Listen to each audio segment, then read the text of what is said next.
I mean, I'm not doing a $200 million investment. I'm doing smaller investments. And what stage is the company? Early, like pre-revenue. I would like to say this as sort of openly, honestly, transparently as I can. Stop doing that. What should I do instead then? The way you buy into a good deal is not with your money. Cannot emphasize that strong enough. The way you buy into a good deal is not with your money, it is with your work. Because you cannot compete with the other people with money because they have more money, faster moving, and they're smarter. So you have to be willing to work on a deal in order to turn in a real deal, and then you own it. Hey everyone, welcome back to Mission Daily. I am your host, Stephanie Postles, and today we are going to be diving deep into the game of money. We're going to learn how to tell a good investment from a bad investment, including what bad terms often get slipped into a deal that you may not even realize. We're also going to discuss how to get into those good investments, where to find them, what type of people you should be betting on, and more. So this is not just going to be theory today, folks. We are actually going to get into some good tactile lessons. And here to discuss all of this, today's guest, Oren Klaff. Oren is a well-known expert in the field of sales, pitching, and negotiation. He's the author of the best-selling books Pitch Anything and Flip the Script. And he's the founder and manager of Intersection Capital, an investment and advisory firm, and has personally worked on over $2 billion worth of deals, a number that's growing, I'm sure, by the day. Oren, welcome to the show. I really appreciate it. Very nice intro. I'm going to have to write that down and repeat that in my next presentation. That sounded good. There you go. I'll be your hype girl. I'll just be like off to the side, hyping you up wherever you go. Man, I need that. Everyone does. Thank you. So today I want to just jump right into it. I caught one of your webinars, and the webinar was titled The Game of Money. And you wrote in that webinar, which was very enticing, in the game of money, bankers make bank while business owners get crumbs. And this I thought was a great starting point, knowing that many of the Mission Daily listeners are business owners, they have companies.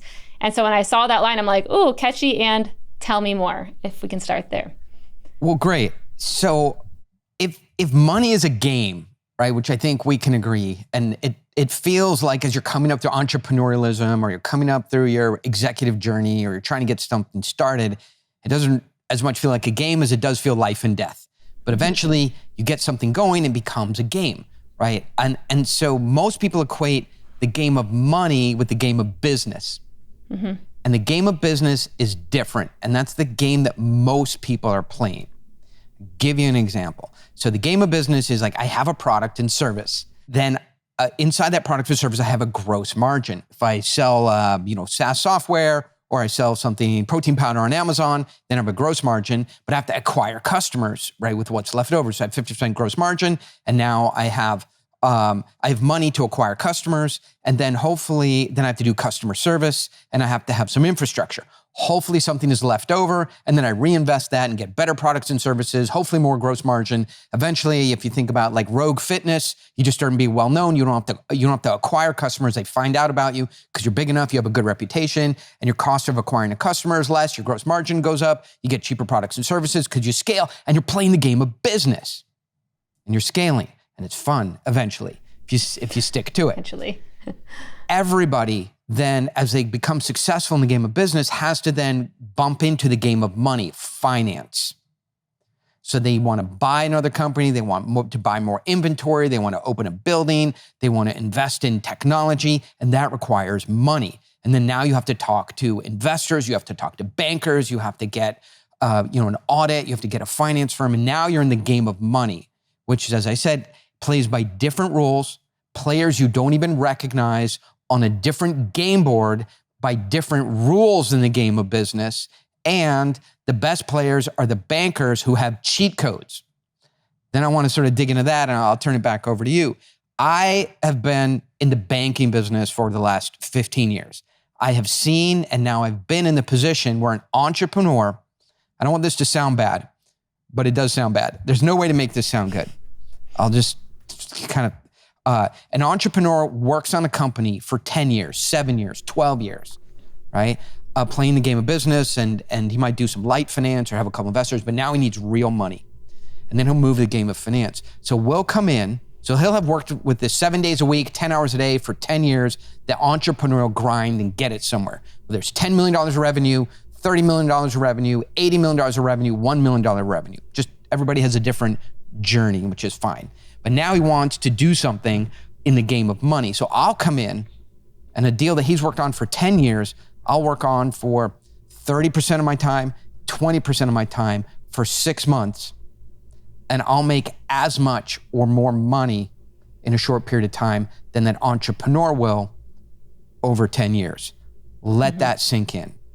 When entrepreneurs get their game of business mastered, but now they gotta go touch the game of money, finance, they get crushed.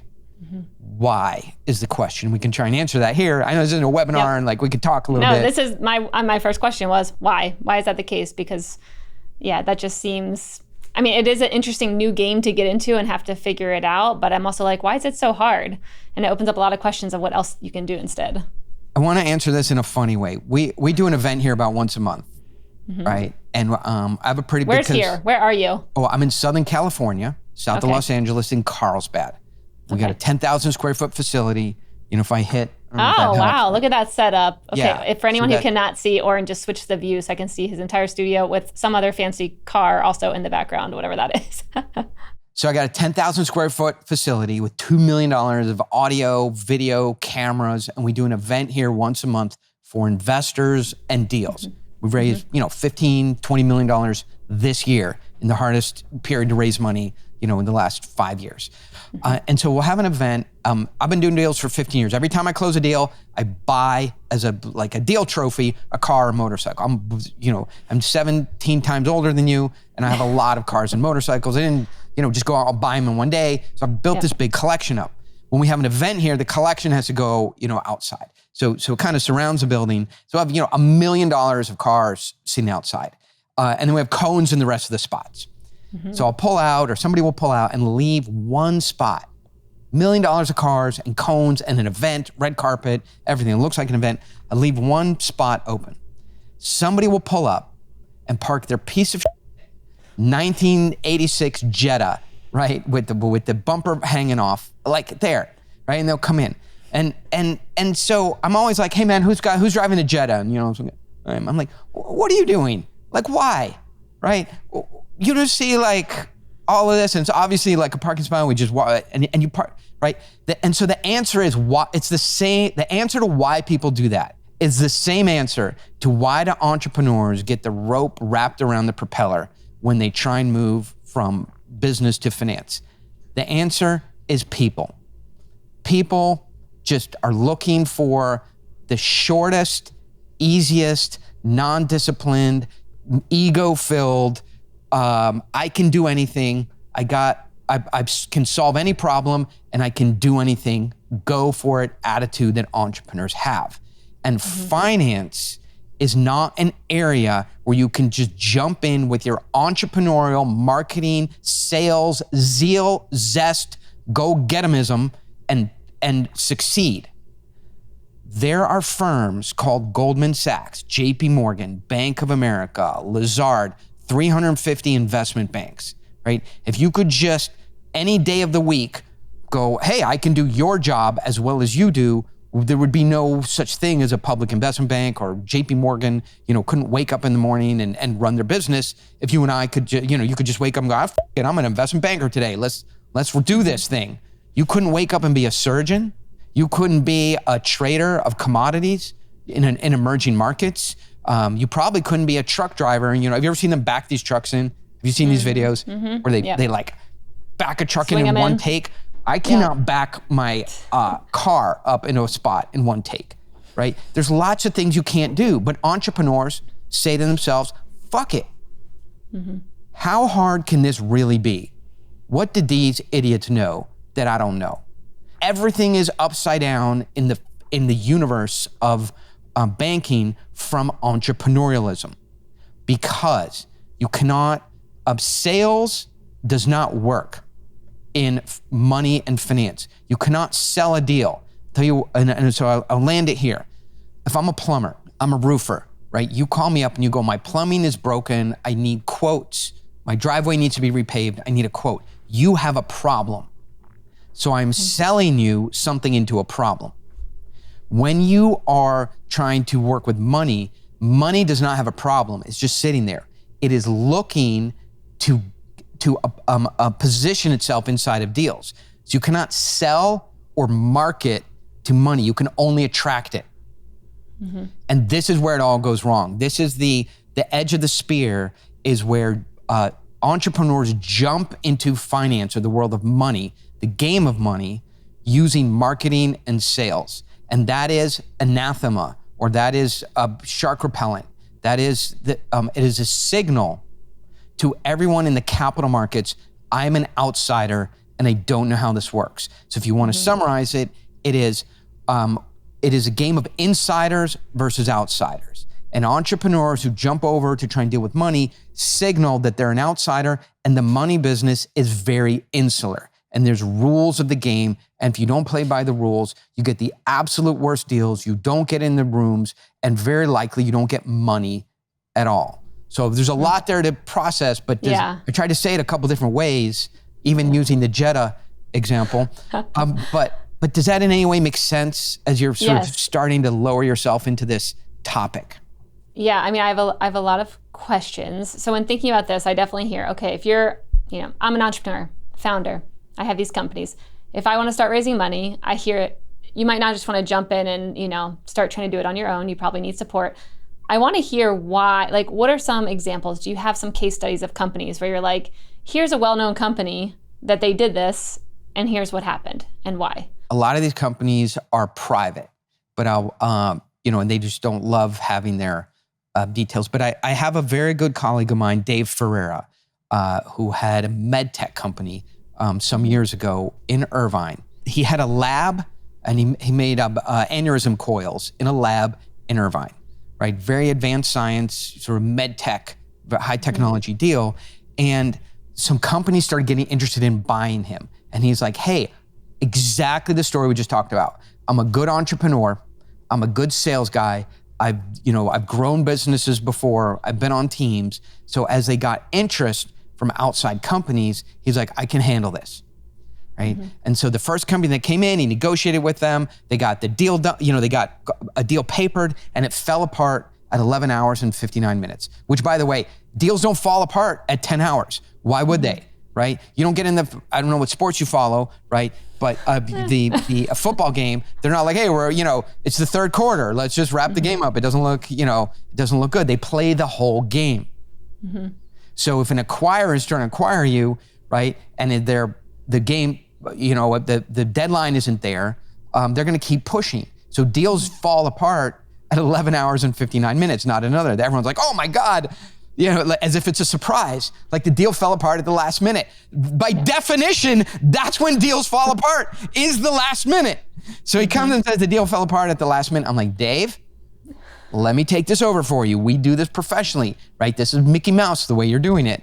And anyway, you're always going to act needy because you need the deal. He's like, I'm afraid you're going to lose it for me. I'm like, I know what we're doing. We know how hard to push them. We know the sensitivity. So the only acquirers for that company are overseas companies, because they're buying a lab license that would take them 5 years to build. So they don't really care.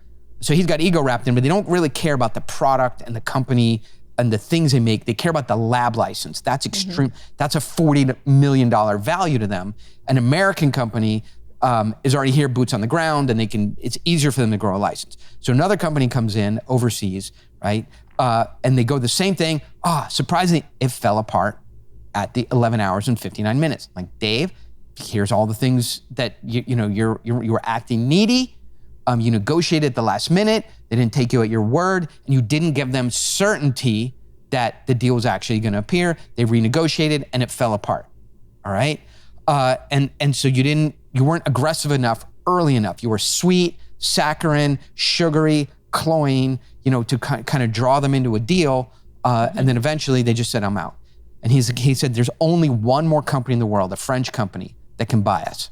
I can't risk me doing it on my own. You do it. And we had that deal done in 3 weeks. So it's pros versus Joes. So the things that happened in that, he was needy. He communicated, lack of experience. He didn't know how to run the numbers.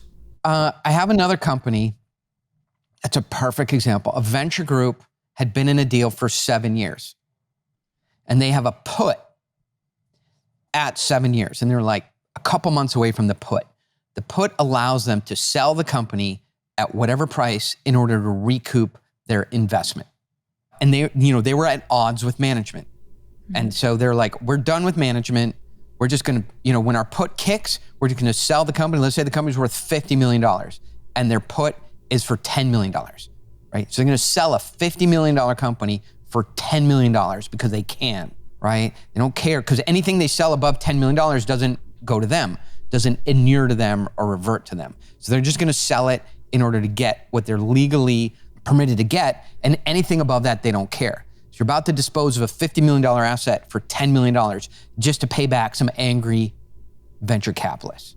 Mm-hmm. And so that is, the management did not understand why they would do that or even believe that they would do that. So that is an entrepreneur looking at the game of money, not understanding the gameplay, not understanding the board, not understanding the motivation. And so I jumped in there and put $20 million in that company in 30 days and saved the whole situation, right? And then here's an example. So I got paid for doing that.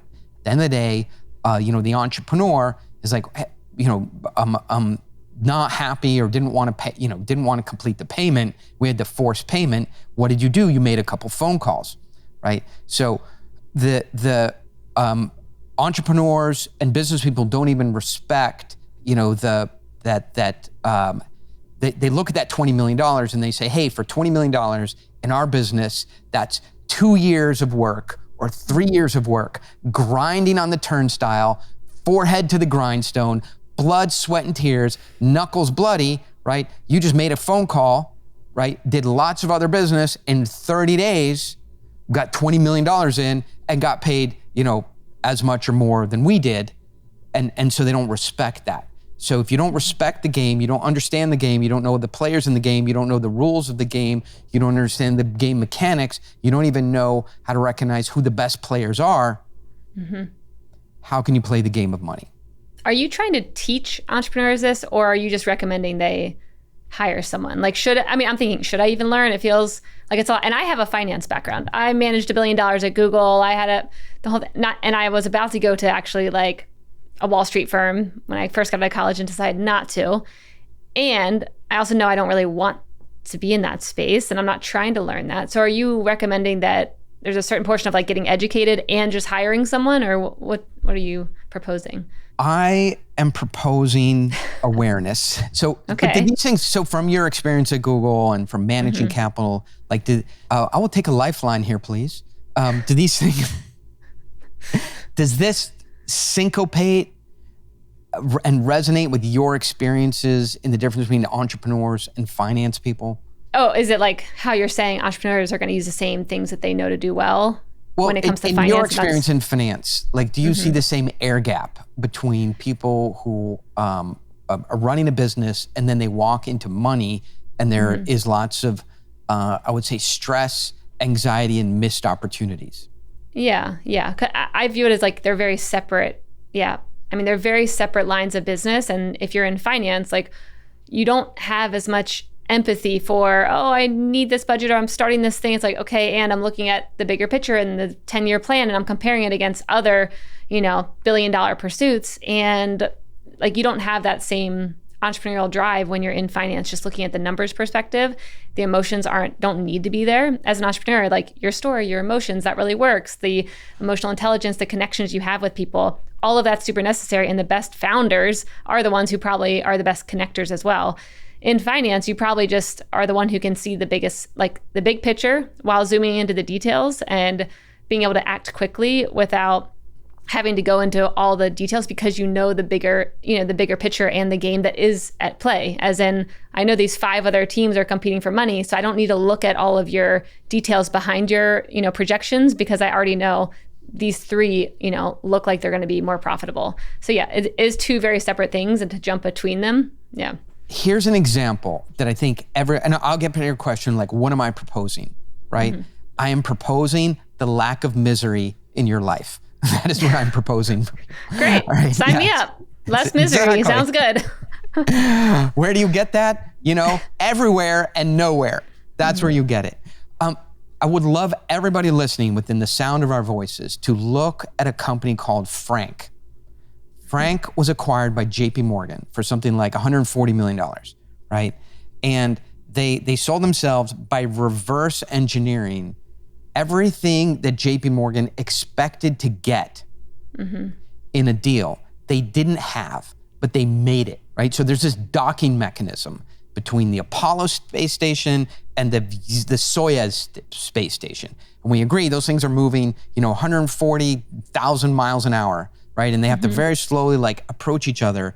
And if this docking mechanism is not perfect, those two space stations cannot dock at that speed circling the Earth. And that's deal making. So one, I think entrepreneurs oversimplify what happens with money. It's a very, very complex docking mechanism, which I can talk to a little bit more. We can get to the other subjects. But if you look at Frank, what happened is they basically on the fly fabricated the docking mechanism to JP Morgan such that it's a hack. They reverse engineered everything that JP Morgan was looking for in the deal. The data room, the pitch deck, the data, the partners, the audits, the track record, the historical financials, the forward-looking pro forma, all the things that JP Morgan needs to do a deal, and JP Morgan was moving so fast for deals, they just said, okay, here's the data set, here's the item,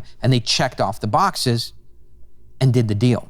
So they transferred $140 million or whatever it was, and then they actually started looking what they bought, and it was all fake. And the lesson there, the lesson there is in finance, good products are not necessarily good companies, and good companies are not necessarily good investments. So what Frank did, we don't have a good product and we're not a good company. We're just gonna focus on the investment metrics. And anything we don't have, we're gonna make. And they got the camel through the eye of the needle. And so investors don't care about the product. And entrepreneurs are gonna talk 80 to 90 to 100% of the first meeting about the product. Investors care nominally or not at all about the company. And entrepreneurs, if they can get past the product, they're gonna talk the rest of the time about the company. What I find them, entrepreneurs to be, and business people, the least familiar with is the financial model. So if you go, for example, I had a partner at Crosslink Capital, very successful, capital firm, a senior partner there. We looked at deals together. We invested in a deal together. And 3 words governed everything he did at the beginning of a deal. Model, model, model. I don't care about the product. I don't care about the company. I don't care about the words. I don't care about the hype. I don't care about the FOMO. I don't care about the mission, the vision, the change the world, doism, things that we're doing. What I care about is the model. And there's 2 things in the model. One is models are model. It's just math. How does a business work? And then you're going to zero in on the assumptions. What 5 assumptions make this thing work? So SaaS companies are really easy, right? Because it's like, what's the cost to acquire a customer? What's the churn rate? What's the lifetime value of a customer? What is the infrastructure cost? And what's the competitive, threat? And how scalable is it? Plug those things into the model, right? And then you look at those assumptions and you go, is that assumption realistic? Is it doable? And if it's not, then we don't have, and so the model is everything. So if you're an entrepreneur, you walk in, I would spend, 2 minutes on how the world is changing. Then I would spend 3 minutes on the product, 1 minute on the company, and then the rest of the time available on the model. And that is the game of finance, is the numbers, right? What do you think they're doing at investment committees, at venture firms, at private equity firms? Why don't they let you into the investment committee, right? It's a great question. And I don't think entrepreneurs don't understand, hey, we're going to committee. Great. When do we meet? No, you don't meet. We are going to committee. You are not. Why not? Because you're going to show with a bunch of emotion, color, unsubstantiated information, and we want to look at numbers. And if you're there, you're going to be stomping around creating dust clouds with rubber tanks and diversionary smoke screens where we can't focus on the numbers. You cannot come to that meeting, and we're just going to focus on the numbers. So I spent my life preparing presentations that go straight to committee and getting invited to the committee. Matter of fact, I've been at committee meetings where, like, hey, the entrepreneur, the banker is here, and I've given the presentation, and the venture partners, have gone clapped, right? And the head of the firm is like, what are you doing? To his own people. And they're like, that was amazing, right? And they're like, no, we do not. We don't applaud. Like, that's not something we do. And they're like, why? It was great. Hey, can you do that again? So committees are desperate for the information that they actually need. So the game of money is about giving the financial information in the right amount of detail, in the right order, with the right amount of what I would call, Wall Street black and white-ism that's needed at a committee. And if you look like an outsider, that you don't know how to structure that, you don't know how to provide that, you don't know the level of detail, you don't know what numbers matter, and don't know what numbers are crazy pants and shouldn't even go to committee, then that frames you as an outsider, and then somebody else has to put your presentation together for you. So when you say, what's my proposal? My proposal is, if you are not in the game of money, start to nose your way in it with people who know what they're doing and learn it. You're not gonna just go snap into it. I get it. People have real careers, make tens of millions of dollars, and they're not worried. Same as a brain surgeon. He's not worried that Steph and Oren are gonna wake up tomorrow and be like, I'm bored.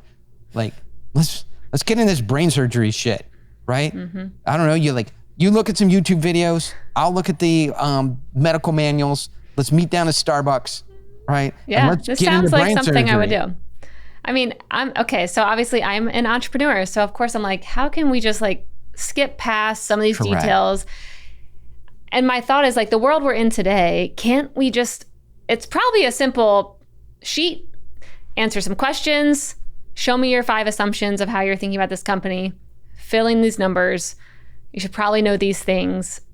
Why does it have to be so hard? Because they probably do want very similar things. And if an assumption is bad, then there should be some AI model that says, based off that assumption, here's the things you're not thinking about, try again. There is. I don't know, is it that hard? That business is called angel investing, venture investing, seed investing. What your venture investment comes with is a set of rules or cheat codes from the banking side. So they're gonna give you $3 million or $17 million or $30 million, right? But you now work for that company. It is no longer your company, right? Do you have stock? Sure, right? But now there's a board of directors. So here's the 4 basic cheat codes that happen in venture capital that I find especially, for me, distasteful. I'm a mature in banking and entrepreneur, probably necessary training wheels for somebody just emerging into the space, right? And by the way, why do bankers put these cheat codes on a deal? For good reason, for no reason, but mainly because they can, right? And here are the 4. Minority control. So we know that if I give you $5 million, right, you can do math and you don't want to give me 80% of the deal.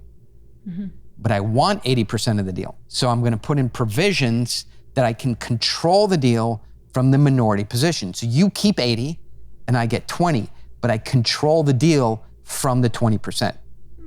Yep. You're a teenager and your dad is taking you driving in the Tesla, right? But he's got a switch. We can just turn off your steering wheel and turn on his steering wheel and his gas at any time. So he's like, you have fun driving, right? But he's got his finger over the switch that just switches to his steering wheel or his iPhone or whatever, and he just takes over. So you can drive that thing as long as you are driving safely. The second they don't believe you're driving safely from that 20% position, boom, they take over, right? Yep. Largely, that's done to the board. Look in your industry. So if you're fetishizing taking, venture capital, look in your specific industry, other firms that have taken capital, and look at them 4 or 5 years down the road, right? How many founders are still running those companies? And how many of them are the director of product innovation, and they work from home and they have no direct reports, right? And now there's professional management. So by venture capital coming in, and getting control of the board, or being one vote away from control of the board, vote you out. I can tell you a quick, story of that, around moral turpitude, ineptitude, lack of financial management, mistakes, missing numbers, any litany of kitchen sink things, coming to work late, whatever is in the bylaws. It can be anything. It could be anything. Yeah. They flip the board. They vote you out of the CEO position. Can't take your shares away yet. That's coming. Okay. Right? So step one, be careful of the minority ownership piece. Minority ownership. The second is sort of drag along rights. So they can, if they have the right to sell the company at any time, you may have this grand vision. This is the thing you've done for 10 years. It's all you know. And they're like, hey, we've gotten this as far as long as we can get it. We just want our money back. We don't want to deal with this for longer. Boom, pop smoke, hit the sell button. Don't need your approval. And they can, jump out of the deal. And then that introduces liquidation preferences, right? And so if they have certainly everybody that puts money in is going to have a liquidation preference. So they're going to get their money out first before you get anything. Yeah. But what is very common, obviously, is 2-time liquidation preference, which is they're going to get double their money out before you get anything. So that's why this thing has to become a $1 billion company, right? Is because it's got to hit these thresholds where they get more than their, many times more than their initial investment back. Well, that means it's really got to, really become a huge success. And here's the big takeaway. How do companies become a huge success? By twisting the risk knob. So for you and I, starting our, what's a company that you would start today? Well, I'm starting a psychedelic integration company. So okay. So it'll be a mobile app experience, personalized. Give me a product company that I can wrap my tiny dinosaur brain around. Fine. Okay, let me think of a product. Okay, I'll start a yoga mat company that has EMF technology in it. Protector. Right. You're getting protected while doing yoga. EMF, yoga, protection, AI mat. And when the mat determines that it's got so much sweat and gunk in it, it just sends you a thing, say throw me away, and a new one shows up, and you start it all over again. And it's got a recurring replenishment business model to it. Great, I love it. Actually, let's just do that, because podcasting is hard. Yep. We'll do that. We'll just do back and forth like this. It's perfect. All right. Case studies. So we got our yoga mat company, and sales are going good, but we need to build inventory, right? So we're gonna take some capital in. We went through liquidation preference, went through minority control, went through board control, we went through drag along rights. They put $50 million in, and we build the company value to $45 million. Right? And they said they have drag along rights to say, hey, we're done with this. We don't think it can get any bigger. They're going to sell the company. I've seen this many times. I can name names, but these are private companies, but these are companies you would recognize, right? So now they say, hey, we got to sell the company for $45 million, right? And we're like, we're grumpy because we will get nothing. Well, it's a good market. They hit it out of the park, and they sell it for $55 million. But they have that liquidation preference. So $50 million goes back to those guys because that's what they put in, right? And then we have a split. So maybe we grew a company from zero and it was sold for $55 million and profitable and inarguable success. And then Steph and Oren get $1 million for having made all that effort. So the point there is a venture capitalist is going to make out of a fund, say 12 investments, 8 investments, right? And since they have this optionality, they're going to twist the risk knob on all of them. But you and I have one company. So it's the same risk knob getting twisted, but we don't have optionality. We have to have this thing to work. So we would rather make $5 million, right, than $50 million. And zero does not sound good. But meanwhile, the risk knob is getting turned on us, right? Because somebody's trying to turn us into $1 billion company. We don't need $1 billion company. You and I, first time out, we just need a $50 million company. So look at the difference. 20 times larger is what they're trying for, right? In order to grow faster and larger, what is the one thing you're doing in business? Risk. And so they're stacking us with risk every single day that you and I would not take in our entrepreneurial journey. And that is part game of business, game of money, but for sure, that's how finance works. So I think what happens is entrepreneurs go out and they look for money, and it's, to where you started, they bump into venture capital or people who know what they're doing. I think about it this way. If I'm driving home one night, as morbid as it sounds, and sometimes I leave here at 11, just work late and get a run in, finish up some email. Oh my God, it takes like an hour to close down the studio if we've been recording, lock all the doors. I'm driving home, right, paying attention, and a homeless person runs out in front of my car, right, as I'm going through the back road up to my house. Dutifully, I call the police. I dutifully call the police. Police come, right, and they arrest me, right? And I'm like, what's going on? Like, I called you. And they go, it's manslaughter. You go, no, he ran out in front of me. They're like, we got to check on your phone. We got to see if you were on the radio. We got to see what speed your car was going at, but the sheriff and the prosecutor are trying to rack up notches on their belt. In our little community here, we have a new mayor in town, tough on crime, and I get ensnared in that, right? So they go in, and so I've got a court date, right? And they go, hey, who's your lawyer? And I go, no, I'm just going to represent myself. I'm completely in the right.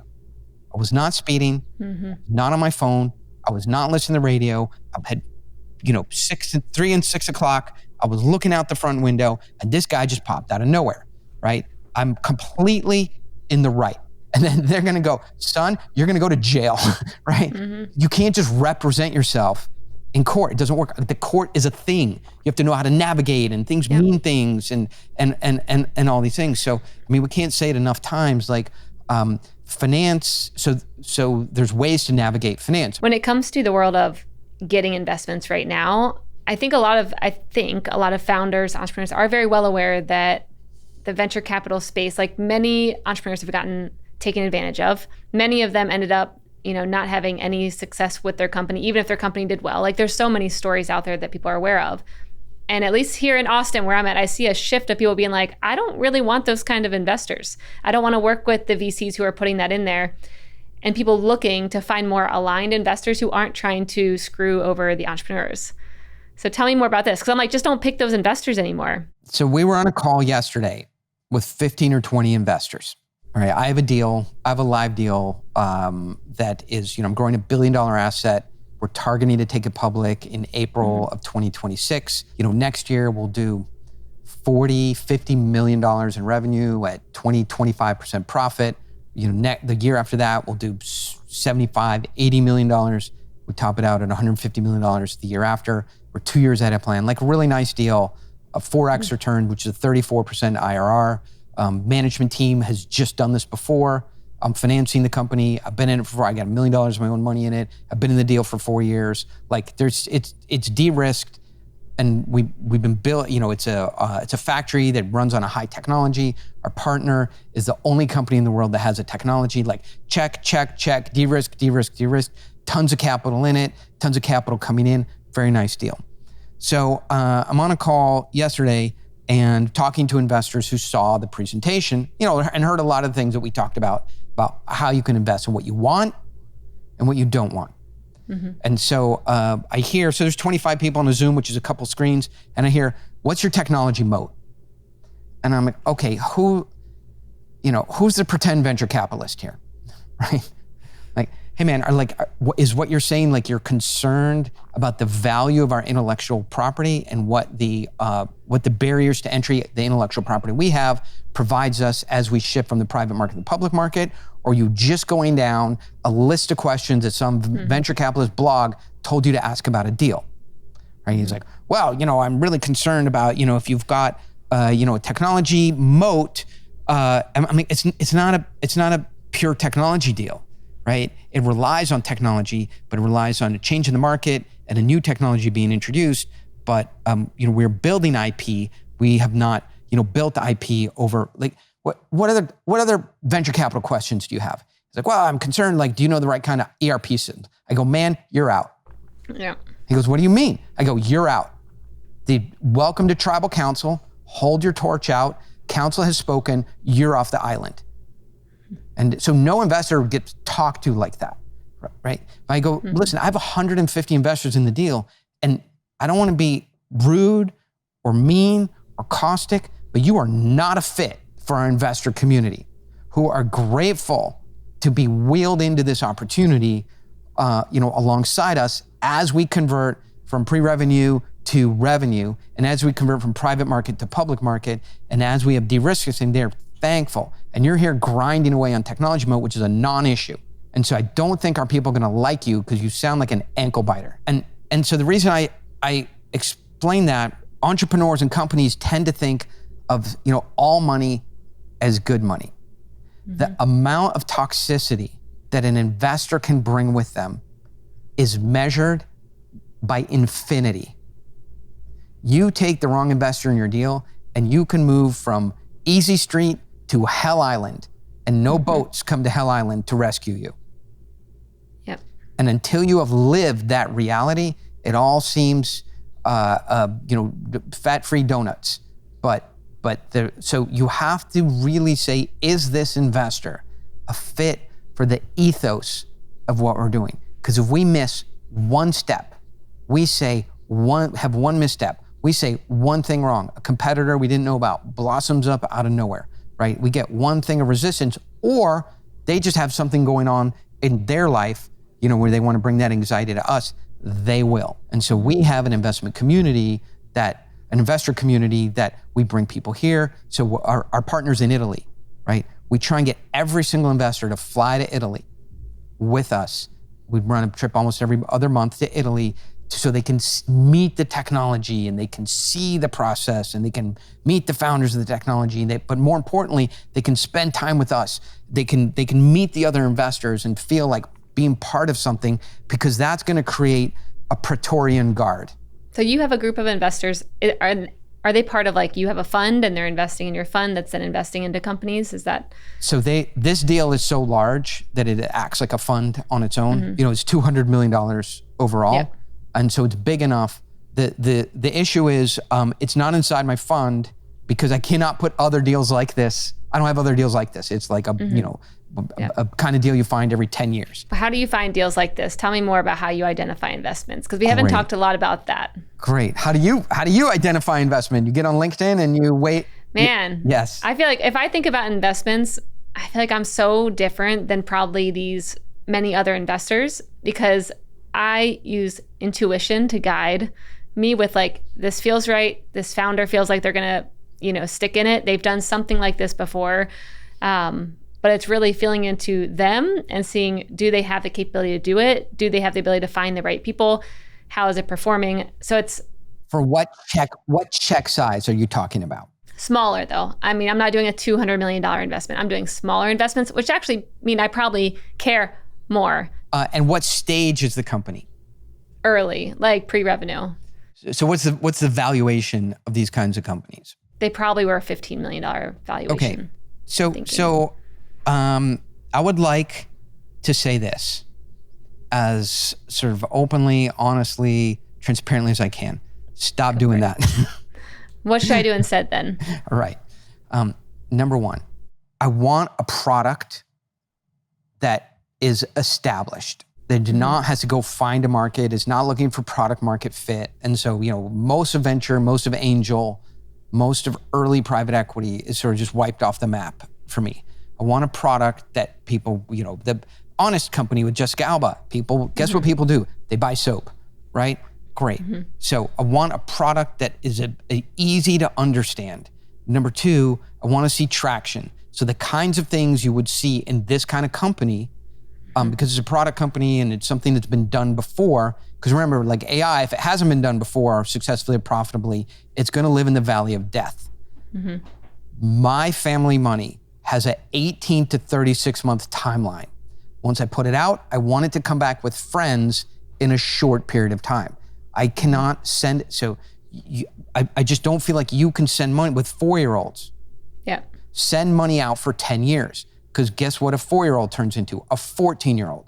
And they have consumed totally different amounts of capital, totally different amount of money, different amounts of needs, different things they want. So your families prioritization on how much capital it has to deploy, how much yield it gets, how much risk it's taking, and how much, maybe you don't like sports, but maybe you're one of your boys is amazing at lacrosse, game you've never even seen before, right? I did play sports, by the way, to clarify. Okay. I played lacrosse and soccer, so I have awesome. played them. So lacrosse, travel lacrosse, it was like $75,000 a year, Yeah. right? And you're like, oh, I don't know, I was going to send him to Gymboree, and take him to swim classes at the YMCA. I need $60 a month for this little sucker. Now he's 14 and he's spending $7,000 a month traveling around the country playing AAA lacrosse. Totally different. So your family, you don't know. So your timeline is not 10 years, right? Like a 55-year-old, retiree.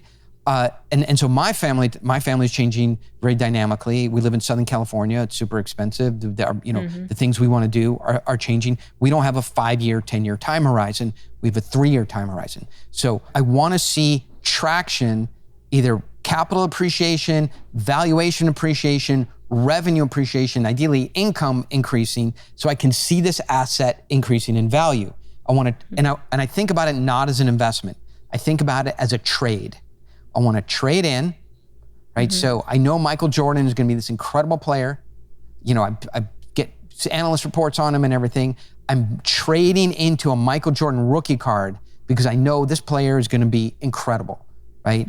And in 36 months, he's going to be on a team and he's going to have won a championship, and I've bought this card for $50. I'm going to sell it for $500. So that's a trade. So I want to run my investment like a trade. So what do trades do? You're thinking not only about going in, you're also thinking about going out, you're thinking about hold period, and you're thinking about return. But don't those deals, I would think, are already filled with people who got access to that deal before someone like me would ever even hear about it. If you see a company that, like, of course it's going to return to me in 3 years and I have an end date, I'm going to make more money than the S&P, like, how would an everyday investor or someone who's even thinking about getting into this space get into it without, I'm sure, being part of a group that gets into deals? There's a couple of them here in Austin that I hear about. It's like, you get part of this group and then you get access to these deals and I'll vet them. But outside of that, it's an access thing. Yeah. It's an access thing. This is why you want to become an insider and know how these things work in the game of money, so you can be brought in as an insider. So let's think about the 3 reasons why you can't get into the money deals that we're talking about. Number 1, you don't have access to deals. Number 2, if you did have access to a deal, it'd be difficult for you to underwrite it, and really look at the spreadsheet and focus on the assumptions, right? Number 3, if you did have access and you could underwrite it, your check size of $50,000 is not welcome, because they'd be concerned you're an outsider. You put in your $50,000, you create a huge amount of friction for the amount of capital you're in, that you've put in. So the way to get into that is sort of the way we do it. We have in a community of people that are trusted, that that invested in before, and are sort of playing for chips. The example I use is when Elon Musk did Tesla, right? They won free chips in the game of money from PayPal. So I don't know what the actual story is, but very likely, he called up Luke Nosek and he called up, Peter Thiel and those guys and said, hey, I'm starting something. I need $3.5 million from each of you. And they go, for what? That's a lot of money, Elon. And he goes, it doesn't matter. Just wire it to me. And they're like, okay, it's the PayPal mafia. You want to have the Steph mafia. Because, and so think about it this way. Do you play video games with your extra time that you're not watching sports? Nope, don't play video games either. But I don't play video games anymore, but it's easy to imagine what this is like, in the sense that there's a group of people that play one of these shooting video games, right? Where you have weapons and you shoot and you go in a team and you go on missions and you win stuff and you get more points and health and you can revisit it, and they know how to work together. But it's not really that fun never having new players. Like, you want to grow your team and your network, or somebody moves away, or somebody's mom says you're not allowed to play video games, or somebody joins a swim team, they don't have time, whatever, right? So you want new bodies. So they put Steph and Oren in the video game, and we're like, game starts and like one bullet hits it. We don't have a gun, we just have a knife, right? And they're like, oh, Steph and Oren died. They're respawning, right? And they're like, oh my God, so now we have to wait for them to get back in the game. The game restarts. Steph and Oren died again, right? They can't do anything. So like, we got to get them some health, and we got to get them some gameplay, and we got to get them some weapons and help them join the team so they can learn it. So that's at least with the community of 150 people that I have, is like we can add people to it who are not extremely sophisticated. It's safer for them because they're joining a group of like-minded people doing it together, that they have common values. So the challenge is when you go into a deal and the investors in that deal have different timelines, different amount of money, come from different, one's a firm, one's a family office, one's private equity, one's venture capital, one's, a crypto guy, one is somebody who sold the company, and then it's me and Steph who have 4-year-olds. It's a huge hodgepodge of different motivations. Not a good team to join. So for example, I use the deal I have, everybody looks, if you look in the mirror, whether black, white, Asian, whatever, everybody looks exactly the same. Looking, a family, they have, manage, $1 to $3 million of assets. They're putting in $150,000 to $500,000 in a deal. They're on they have kids, a lot of them. Their motivation is short timeline, high certainty, not 100x return and not 10% return.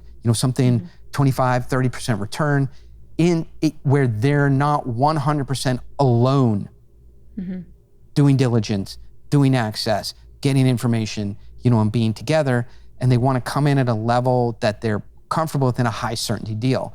And so the reason that community exists is because once we get people chips and they've won some money to work with, then our next deal is easier. Yeah. So you want to be pulled into a group as an insider where they're willing to give you some health, some weapons, and some experience to really help you win, so you can be part of the group and you're not having to go it alone. And that's how I think you get access. Okay. So then for a group like this or other groups, actually, let's just stay focused on you and this group. We get to talk about me? This is awesome. Let's go. About you. Just you. All right. So reset the clock. What are your investment philosophies, and how are they different than other people? Like, what are you betting on that other investors would not agree with you on? They maybe wouldn't join, your group because of the way that you think and operate. Young people. I do not rely on young people from Stanford, Harvard, Yale, Dartmouth, Duke, USC, UCLA, Santa Monica Community College, whatever, who are super smart and great at solving problems. You don't rely on those people? I do not. Okay. I mean, I don't think people really, until you have seen the inside workings of a hedge fund, or a jump trading or a trading organization or a real early stage venture capital group that do have people from Columbia, Yale, Harvard. I mean, it is humbling how smart and fast moving and fast processing and digital and numbers focused those people are. So no claim that those people don't have a talent, many times higher than my own. Problem is they haven't done this kind of business at scale before. And I want people running the business who have done this exact business before at $50, $100 million scale. So I think that's different. That's why I'm not investing in trying to find the Airbnb or Dropbox or Google. There's the Google story of Bessemer Ventures. So they missed Google, right? Even though David Cowan was in the house that Google rented their garage, right? He would say the owner of the house, Susan Wojcicki, how do I get out of this house without talking to the Google guys? And he was running $350 million at Bessemer Ventures, whose job it was to find Google. And so if he can't do it, you can't do it, right? Is the way I feel. So I want guys leading the deal who have done this industry before, because the industry nuances are super important. The second thing is we're not looking for a deal to invest in. We have to be doing some work. So if you think about it, and this was in my presentation, investment bankers, hedge fund operators, jump trading, private equity, investment banks, finance professionals are vacuuming up, as you said, all the good deals. Mm-hmm. You have to find a deal in which the deal is still being created and you can add some value in making the deal happen. So in other words, the radar, the radar scan from all those guys saw this deal, right? But didn't identify it as a possibility because some things were missing. And now you come in with your group or yourself and you add those missing things to create a deal. And that's the deal that you want to be in, where you're involved with creating it. And the other guys said no because they didn't want to work hard. The way you buy into a good deal is not with your money. Cannot emphasize that strong enough. The way you buy into a good deal is not with your money, it is with your work, because you cannot compete with the other people with money because they have more money, faster moving, and they're smarter. So you have to be willing to work on a deal in order to turn in a real deal, and then you own it. So for example, at JP Morgan, this is what I say in the presentation. I'll say, hey, Oren, this is amazing. Did you win a Nobel Prize for this idea of this fundamental thesis in macroeconomics, so well considered, so well extrapolated and laid out here? When do you go to Sweden for your award? No, every investment bank in the entire world does the exact same thing. They cannot go and just put money into a deal. That's not what investment banks do. It's not what bankers do. Bankers find deals that are incomplete. They add things that they have in order to make a deal. So for example, think about guys who run at the exact same level. JP Morgan, Goldman Sachs. Where do employees at Goldman Sachs come from? JP Morgan, right? Where do employees at JP Morgan come from? Goldman Sachs. These are like unit companies. And they swap people back and forth, and they're looking largely for the exact same deal in the same market, and when there's not a large supply of deals. More demand than supply at the top end of investment banking, right? So JP Morgan finds a deal, they add money, and they add some talent, and it becomes a fully formed deal. Two things happen. Goldman Sachs is not putting money in that deal, for sure, right? And then somebody at Goldman Sachs is getting in trouble for not having found that deal because that was their job. Yeah.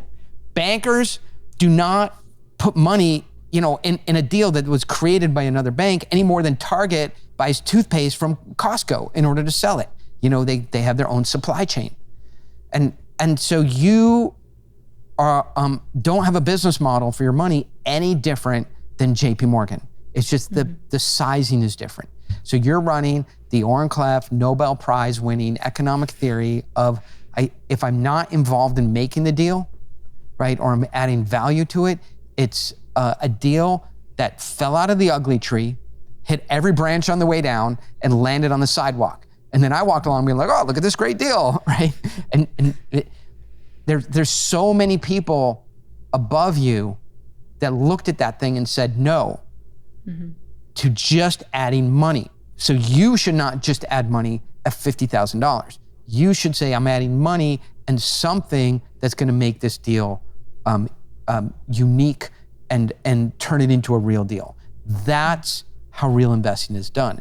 If you want another overlay on that, deals come from ecosystems. So you cannot just find a deal in AI. Like, are you in AI? Yeah, I am in you AI. Are, okay. So great. Let's not use that example. Give me an example of a deal. I'm guessing you're not into AI then. That's a whole different tangent, apparently. Well, give me an example of a deal you're in. Look, and by the way, Stephanie, the reason we're picking on you, you're the only other person on this call. You're allowed to. Yeah, do it. Bring do in it 45 other people and we will leave you alone. So pick an area that I'm not in. Yes, that something you've invested in that you're not in. Yeah. I mean, I'm not invested in any like direct-to-consumer type of products. Great. Deals come from ecosystems. They don't just pop up. So you're in AI, so you look, you have some, people, you're in Austin. There's a, there's a direct connection with the Valley and Austin. People, you're in that ecosystem, right? If you're in Bangor, Maine, if you're in Gilbert, Arizona, if you're in Destin, Florida, like the notion that you would be investing in AI deals is not good because deals come out of ecosystem and you should be in that ecosystem. The one that I'm most familiar with, but there's a bunch of them, is, for example, Hollywood. So Avatar 4, it comes out of Hollywood. That's where the actors are. That's where the restaurants that actors eat at. That's where the script writers are. That's where the cameras are. That's where the studios are. That's where the finance is. That's where everything is in Hollywood. It's not in Gilbert, Arizona. And so if you're going to be in Avatar 4 and hope to get $1 billion, $2 billion asset, the movie system is coming out of Hollywood. 5 times in history, you had The Blind Side or you had the Blair Witch Project. Those are anomalies. Apollo 13, Avatar. Stephanie and Oren did not grab their iPhone, and film Oppenheimer in Austin, right? It's a couple $100 million in just marketing comes out of Hollywood. Tech comes out of Silicon Valley. Very difficult to move tech deals out of Silicon Valley. You have a couple pockets in Manhattan, Silicon Alley, some in Austin, but otherwise, like nowhere. Oil deals don't happen in, Kansas. They happen in Oklahoma and Texas. So the big thing is like, am I in that ecosystem that produces these kinds of deals? And then can I add something to this deal or be in a group that's making this deal, which rationalizes why the people who know what they're doing didn't do it. And that, I think, is a stable investment thesis for small balance investors. Yep. Okay. I want to hear from you, Oren. Why do you care about this stuff? Like, what are you waking up for each day to do this? You probably could stop if you wanted to. Like, what's the driving motivation? But yeah, behind you teaching people this and you having, investments that you're pulling people into, like, why do you care so much? As Jesse Jackson said, I deny the allegations and I deny the alligator. So I wake up, and this is so important. I wake up every day and do this as hard as I can, as focused as I can, miss time with my son. We live in Southern California by the beach, coastal living. I have, 30 motorcycles. I'd love to be out dirt bike riding. The one truth is I will kill myself. So then this happens. So if you look at, for example, the Formula One driver losing his name, but one of the winningest Formula One drivers, he got out of Formula One. 2 years later, he's in a permanent coma because you continue looking for the thrill. So I get thrilled by finding capital, figuring out the messaging, figuring out the positioning for difficult deals, bringing capital into them, and seeing them find their rightful place in the United States economic system, which has a $13 trillion cashed up consumer, largest consumer market in the world. So not a hard game to play, challenging and doable. So I love doing it. It's AAA type work, and it keeps me out of the other trouble that I get into whenever I take time off. True story. The second thing is I have a capital intensive lifestyle. So if you are adventurous, you like, doing things, you look at things on the internet, you're like, the Porsche is constantly coming out with, one more thing, or we haven't been to Japan yet. I'm off to Italy in a couple, so I love doing things, new experiences. My son plays hockey, we travel around the world. So these things all are super capital intensive. And I don't like to have to be concerned about what opportunities cost and everything like that. So capital intensive lifestyle fills a huge sort of need. I'll get myself into things I should not stick my nose into: African safaris, skydiving, auto racing, in which an unskilled, untalented person like me would just get into trouble. And I meet them. And lastly, I just meet the most incredible people through this deal making. The friends I have that are true, like my people who watch my back. If I'm not getting the gym, that call me up and go, I want a picture of you at the gym for the next 2 weeks. You're not taking care of yourself. Yeah. Those people come out of these communities because we are investing together. Listen, I'll say this. It's all gobbledygook and word salad until money moves. Until you take money out of your bank account and give it to someone else and see what they do with it, it's all unknown. So once money starts moving between people and they see execution and they see commitment, it's everybody talks about values and mission, and I say, like, what if you say to an entrepreneur, what are your values? They'll just read you the Bible, right? Good to people, do unto others as others do unto you. Don't covet your neighbor's wife. Just read you the 10 Commandments, right? And so it's all word salad until money moves between people. And whether you lose it or you make it, it builds these foundational relationships doing this kind of business together, and those I love. Long answer to a short question, but it brings those things to my life. That's good. All right, we're going to move on to the lightning round. Are you ready? Well, that wasn't lightning? That was not lightning, but now we're moving into lightning mode. This is ultra lightning. Ultra lightning. What advice would your higher self tell you right now? If you were to tap into that higher Oren, that future self, what would they tell you? This is tough. I mean, because it's just cliche. Focus, avoid distraction, and take care of yourself better. You are not your business. The most difficult thing as an entrepreneur is to leave at 5 o'clock, go to the gym, and spend time with your family. Because what happens is you go, when this is the 90-day sprint. Once the product is released, everything will get easier. Once we hit 10,000 users, everything will get easier. Once we raise this $3 million, everything will be easier. So how you do something is how you do everything. And so if you sacrifice your health and your time with your family, you always will. You'll never correct that habit. And so I would correct that habit 20 years ago. And maybe I wouldn't be here, but the trade-off would be worth it. If you're trading your career for your family and your health, no one is going to tell you not to do it, but other than yourself. That's good. It's a good one. And a good reminder. What is one book that everyone should read? And it doesn't have to be in this finance, entrepreneurship. It can be Pitch literally Anything any book. Have you heard of it? It's just I've heard of it. Fucking incredible book.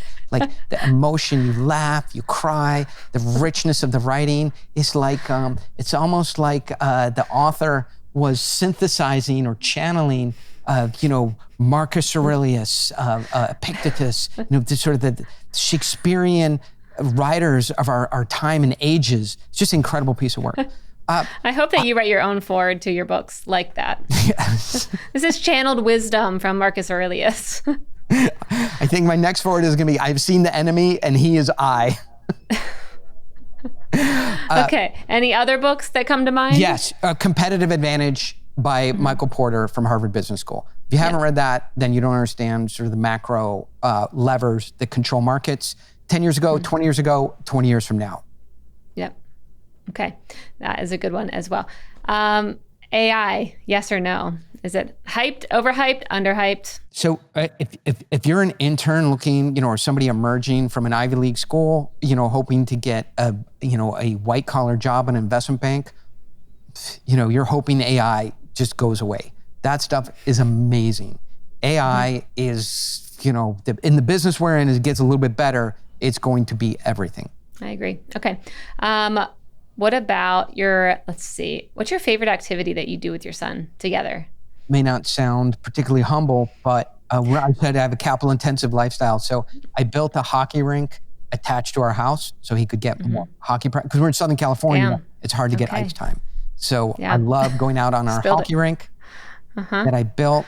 But it is bittersweet because my wife and son went to Pennsylvania for a summer holiday. I stayed home and I dug up the yard, or the entire yard. We're in Southern California, the entire yard. So that's where she used to have like parties and umbrellas and the ladies of La Jolla and all that. So I just dug it up, wall to wall, and installed a hockey rink.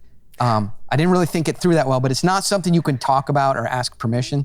So she came home and the entire yard became a hockey rink, which the problem is I didn't think it through, and now the gardeners have to go through the house to get to the backyard. So the leaf growers and everything, the weed trimmers and everything, even today, they have to walk through. She must love you for allowing that.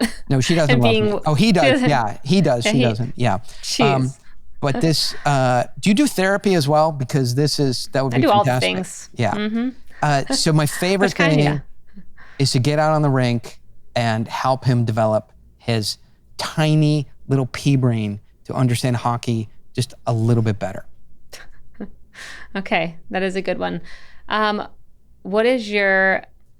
me about a quick time that you had so much conviction on something and it ended up not being true. And you were like genuinely surprised where you're like, I really thought this was the thing. I was going to do this. Like I had a lot of belief in it and plop, fail. 100%. I had a company software company many years ago before internet. Literally one of the interns came as the internet was turning the corner. And they're like, and she was like, check this is gonna be the next big thing, right? And I'm like, listen, chick, let the big boys, I was like 27, and she was like 21. Let the adults figure out the technology, you do your intern stuff, right? And we were on a CD-ROM, we sold through Eggbest or whatever it was, and this was a horrible commitment to the status quo, and I burned my fingers on that one, first degree burns, and cost a huge amount of money and difficulty in that company. But I was certain that the internet was like this thing for showing pictures that the intern was trying to drag us into to waste money. Wow. Very proud of that. Yeah. So what was she trying to convince you to do that you were like, no? To shift the product to the internet. Wow. And you said no. Said no, right? You lost your mind. I mean, the internet was like showed pictures. At that time, right? At that time, if you wanted to know more about like a Jaguar, you would type in www.jaguar.com, and if it didn't pop up, you could just register it, right? Yep. And be like, what? I wouldn't waste $14 on Jaguar.com, right? This is ridiculous. So, but learned fast about that one, and have not recreated that big of a misstep. Oren, with that, this is awesome. Thanks for coming on Mission Daily podcast. You are wonderful. Where do you want to send our listeners, our viewers, all the people? Where would you like to send them to? There's two things. So you can go to pitchanything.com, put your name in, and get the blogs and the emails that I send out on how and why to do this thing. If you want to be involved in the deal that I'm doing and see $1 billion asset be built with these tools, join a community of people who will give you some health, give you some weapons, help you enter the world of investing. If you're accepted, you can go to okstoneinc.com and see a real deal.